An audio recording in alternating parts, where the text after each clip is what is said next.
ఇంతవరకు చెప్పినాను. సో ఇక్కడ చూడండి, ఈ ఈ రూట్ గురించి మాట్లాడుతున్నాం. ఒక రూట్ ఎలిమినేట్ అయిపోయింది.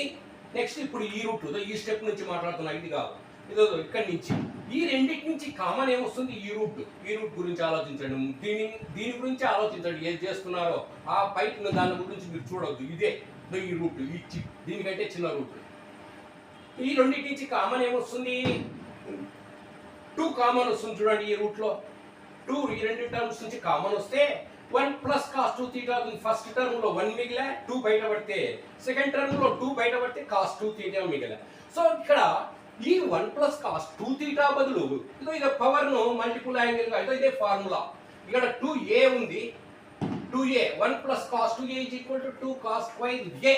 1 ప్లస్ cos 2 θ బదులు ఏం రాసుకోవచ్చు? ఈ ఫార్ములా నుండి, ఇది కాదు, ఈ ఫార్ములా నుండి 1 plus cos 2 θ is equal to 2 cos square θ. అంటే దీని బదులు రాయొచ్చు. అంటే 2 cos square θ. 2 into 2 దీని గురించి మాత్రమే ఆలోచించండి. 2 into 2 4 cos square θ.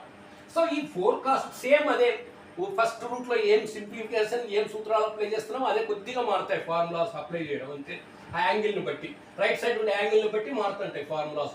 2 into 2 4 cos square θ. మళ్ళీ దీన్ని 2 cos θ హోల్ స్క్వేర్ చెప్పినా నేను ఇంకా చెప్పాను. ఇప్పుడు స్క్వేర్ కు రూట్ కు క్యాన్సల్ అయిపోతుంది. 2 ప్లస్ ఇక్కడ ఈ రూట్ అంతా కలిపి ఏం మిగిలా? 2 cos θ మిగిలా. స్క్వేర్ కు రూట్ కు పోతే అంటే రూట్ ఆఫ్ 2 ప్లస్ 2 cos θ. అంటే ఇంకొకే రూట్ మిగిలా. 2 తొలగించిన బట్టను 2 ముళ్ళ నుంచి సురక్షితంగా బయట తీసినాం. ఇంకా 3వ ముళ్ళు ఉంది. ఇంకా తొలగించకపోతే సులభమే ఇంకా మనకు. మళ్ళీ ఈ రెండింటి నుంచి 2 కామన్ వస్తుంది. ఫస్ట్ టర్మ్ సెకండ్ టర్మ్ నుంచి ఈ బయటపడితే 2 బయటపడితే 1, ఈ 2 బయటపడితే సెకండ్ టర్మ్ లో రూట్ ఆఫ్ 1 ప్లస్ cos θ మిగిలా.